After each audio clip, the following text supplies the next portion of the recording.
Hello students, एक बार फिर से स्वागत है आपका मेरे यूट्यूब चैनल में। और आज हम 8th क्लास का संस्कृत का 5th लेसन पढ़ेंगे, जिसका नाम है कंटके नेव कंटकम, अर्थात कांटे से ही कांटे को निकाला जाता है।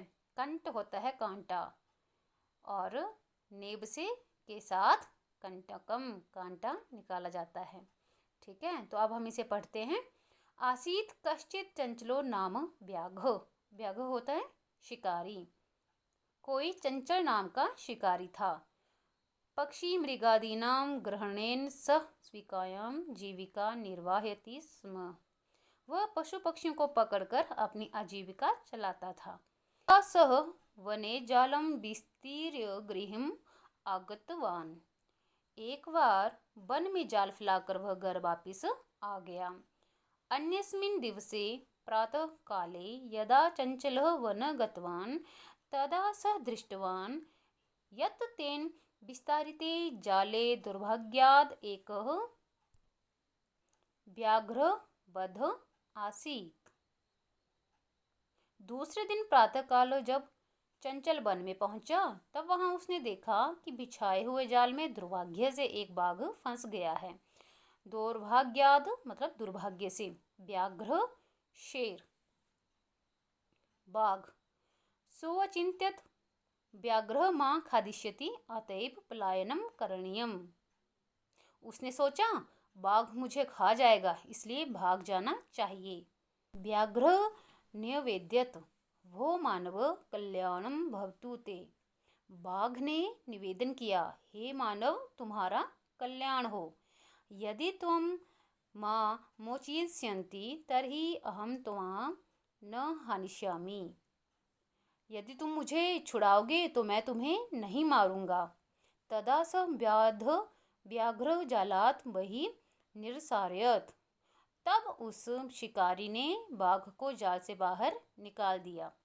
व्याघ्र क्लांत आसीत। बाघ थका हुआ था।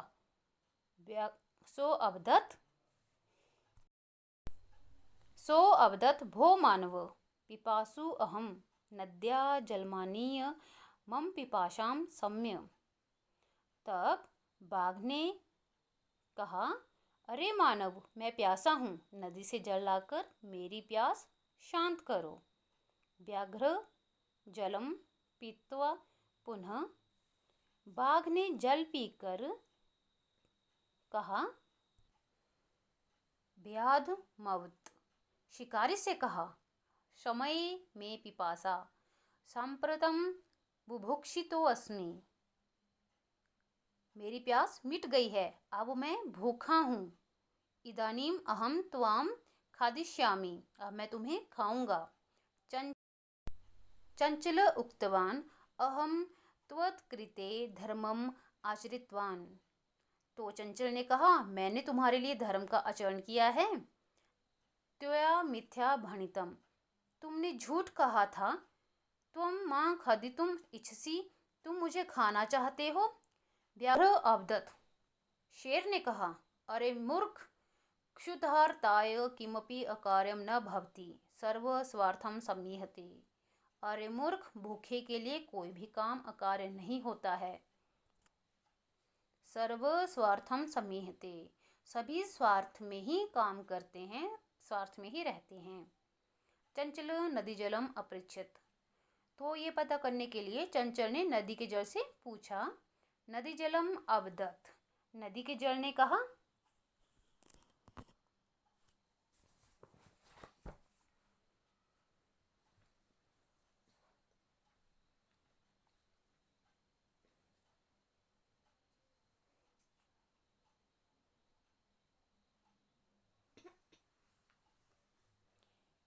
एवमेव भवति, ऐसा ही होता है। जनाः मयि स्नानं कुर्वन्ति, वस्त्राणि प्रक्षाल्यन्ति, तथा च मलमूत्रादिकं विसर्जिते निवर्तन्ते, वस्तुतः सर्वस्वार्थं सम्मीहते। तो नदी का जल कहता है कि ऐसा ही होता है। लोग मुझ में स्नान करते हैं। प्रक्षालनी होता है धोना, वस्त्राणि कपड़े, कपड़े धोते हैं, वस्त्र धोते हैं, मलमूत्र आदि बहाकर लौट जाते हैं, इसलिए सभी स्वार्थ में ही सम्माहित होते हैं। चंचल वृक्षम उपगम्य अपृच्छत। चंचल ने वृक्ष के पास जाकर पूछा। वृक्ष अवदत्, वृक्ष ने कहा, मानवा अस्माकं छायायां विरमन्ति, मानव हमारी छाया में विश्राम करते हैं। अस्माकं फलानि खादन्ति, पुनः कुठारे प्रहृत्य अस्मभ्यं सर्वदा कष्टं ददाति। कुठारे होता है कुल्हाड़ी। हमारे फल खाते हैं, फिर कुल्हाड़ियों से प्रहार करके सदा हमें दुख देते हैं। यत्र कुत्रापि छेदनम कुर्वन्ति, कहीं से भी काट देते हैं। सर्व सर्वार्थम समीहते, सभी स्वार्थ में ही होते हैं, सभी अपना स्वार्थ ही पूरा करते हैं। समीपे एका लोमशिका बद्री गुल्मानां पृष्ठे नीलिना एताम वार्ताम शृणोति स्म। पास में ही एक लोमशिका होती है, लोमड़ी, झाड़ियों में छुपी हुई उनकी बातें सुन रही थी। सा सहसा चंचल मुपृसत्य कथयति का वार्ता। उसने अचानक चंचल के पास जाकर पूछा, क्या बात है? माम अपि विज्ञाप्य, मुझे भी बताओ। स अवदत्, उसने कहा, अह मातृस्वस, अरे मौसी, मातृस्वस माँ के जैसे। अवसरे त्वयं समागतवती, तुम ठीक समय पर आई हो। मया अस्य व्याघ्रस्य प्राणाः रक्षिता, परम एषः मामेव खादितुम् इच्छति। मैंने इस बाघ के प्राण बचाए, परंतु अब ये मुझे खाना चाहता है। तदनंतरम सह लोमशिकाय निखिलाम कथाम निवेदयत। उसके बाद उसने सारी कहानी लोमड़ी से कह दी।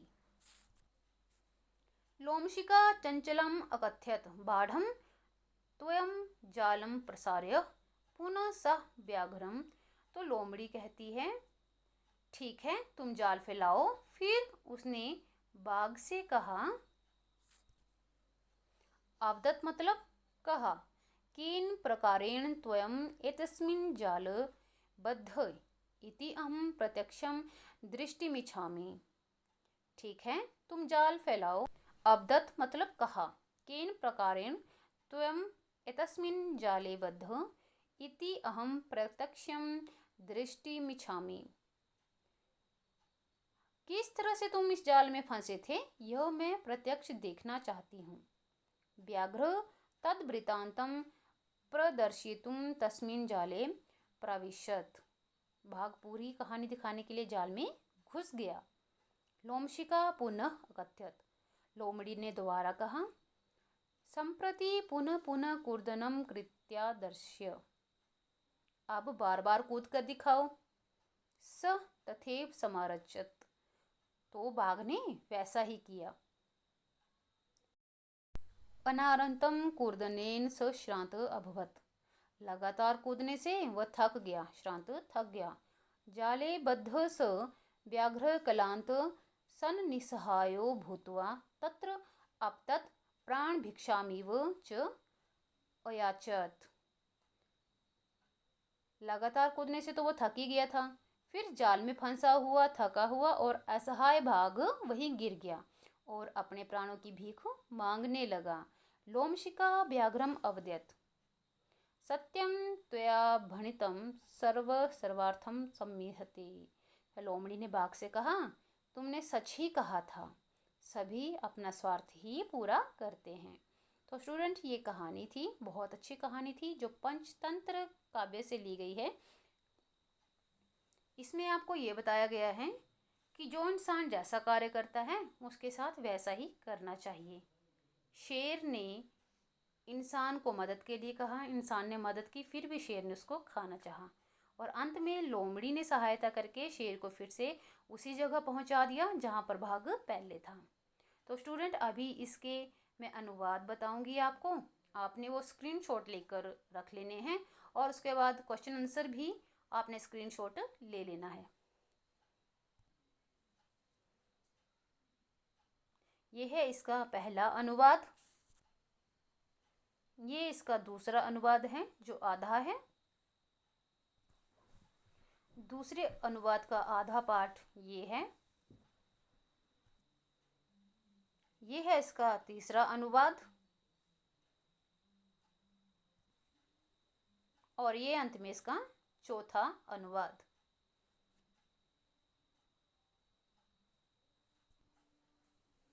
ये इसका पहला प्रश्न उत्तर है।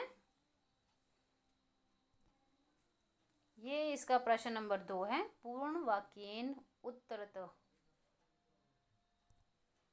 ये इसका तीसरा प्रश्न है कि किसने किससे कहा।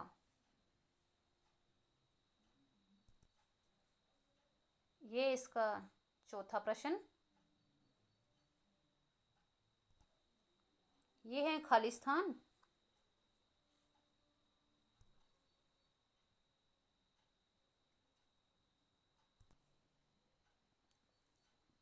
इसका सिक्स्थ प्रश्न।